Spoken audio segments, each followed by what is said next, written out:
Hello everyone. Today we'll be going over 3 critical topics for securing servers: AppArmor on Linux, the HTTPS protocol, and hardening configurations for both IIS on Windows and Apache on Linux. A solid understanding of these topics is key to ensuring that you configure secure servers and successfully protect your data. We'll start with AppArmor. AppArmor stands for Application Armor, and it is a mandatory access control, or MAC for short, framework used in Linux to secure programs by restricting their capabilities. It provides an extra layer of security by enforcing security profiles on applications.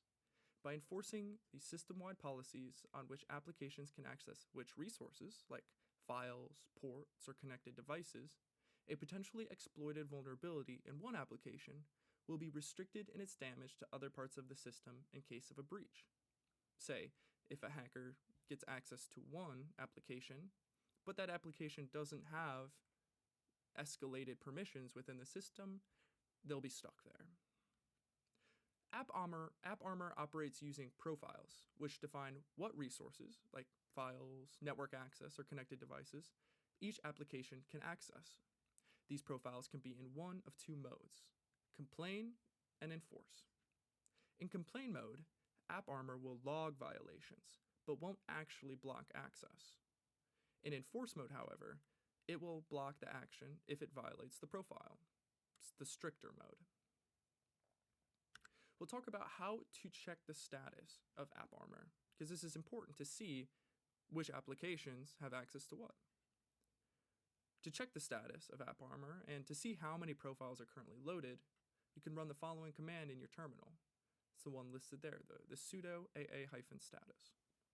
This command provides full details about the AppArmor status, and after running, you would see the number of profiles loaded as well as the current enforcement mode for each profile.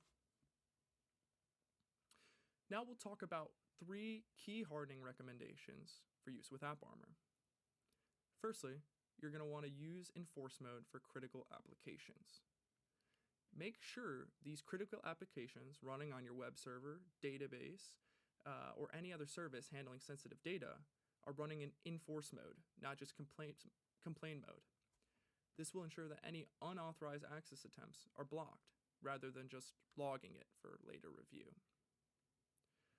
Secondly, you're going to want to regularly review and update your profiles. AppArmor profiles can become outdated or too permissive as time goes on. It's essential to periodically review and update these profiles to ensure that they still reflect the least privilege principle. Say your company deprecates an app and they're no longer using it. However, it's still only in complain mode on AppArmor, but any sort of activity on that would flag a very serious concern since it's not being used internally. That's why you're going to want to make sure you either put that on complain mode or honestly just remove it from the server. Lastly, you're going to want to audit your AppArmor logs. First, you'll have to enable the logs, but once they are enabled, you'll want to review them regularly.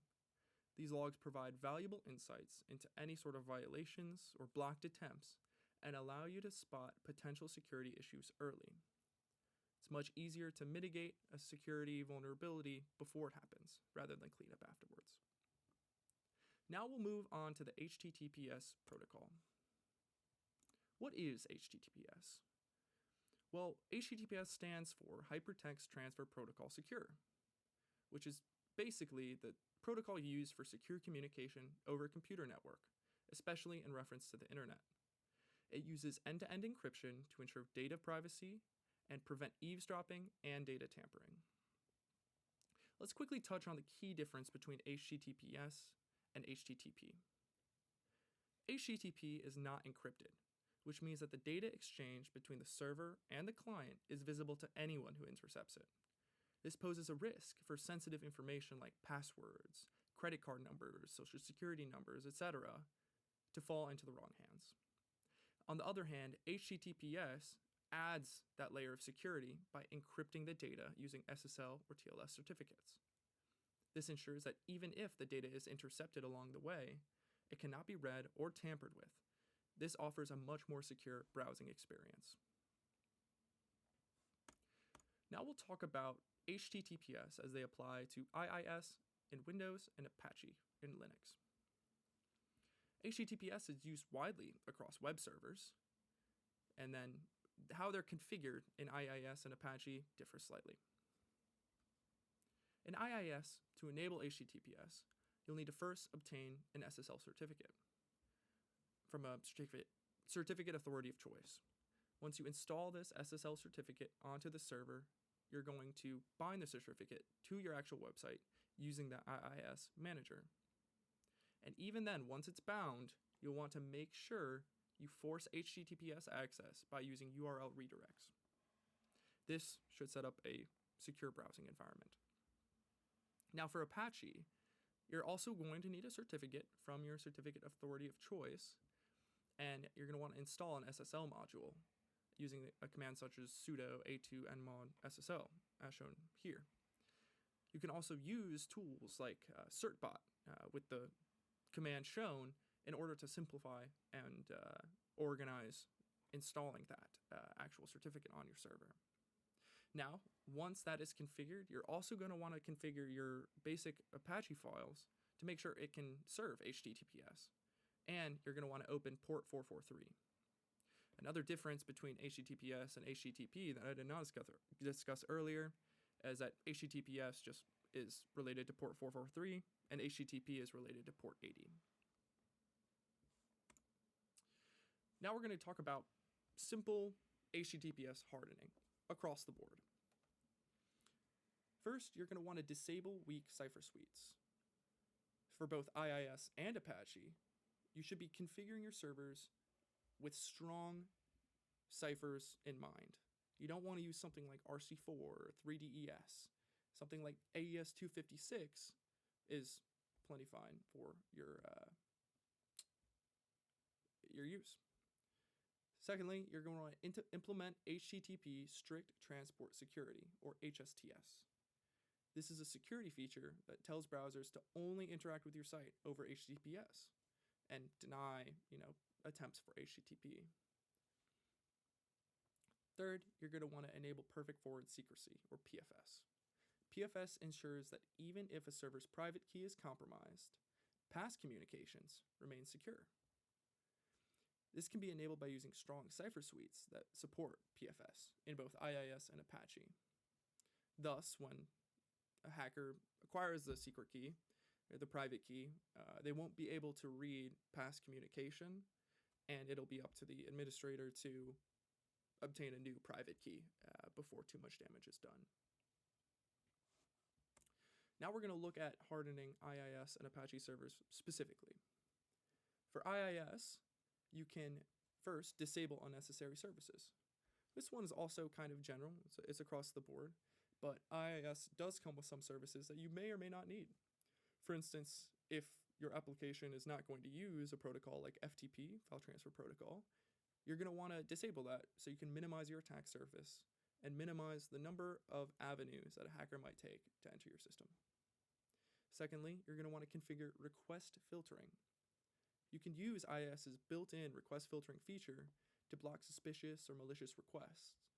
This would include long URL paths or certain characters that could be used in SQL injection attacks. You're also going to want to regularly update both IIS and Windows.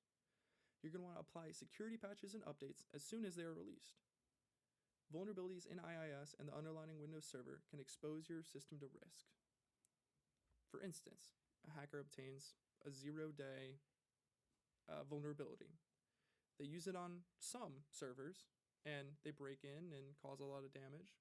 Windows hears of this, and then they push out a patch same day. If you don't apply that patch, your system may be vulnerable to that known vulnerability. Now for Apache on Ubuntu Linux, here are 3 important hardening tips as well. First, you're going to want to hide your Apache version information.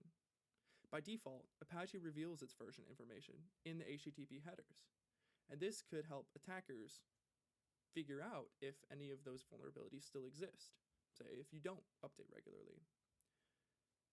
You can disable this by setting the server tokens prod and server signature off in your Apache configuration file. Secondly, you're going to want to limit directory listings. Apache can display a directory listing if an index file is missing. You're going to want to disable this in the settings options indexes for your relevant directory, so any potential hacker doesn't see how your server is organized. Third, you're going to want to use a potential web application firewall like mod security for Apache.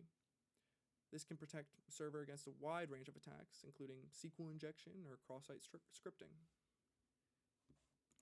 To wrap up, we've covered AppArmor on Linux, the importance of HTTPS for secure communication, and hardening recommendations for both IIS and Apache. By following these best practices, you can significantly improve the security of your web servers. Remember to regularly update, configure your servers for minimal exposure, and always prioritize encryption and authentication. Thank you for your time, and best of luck setting up your servers.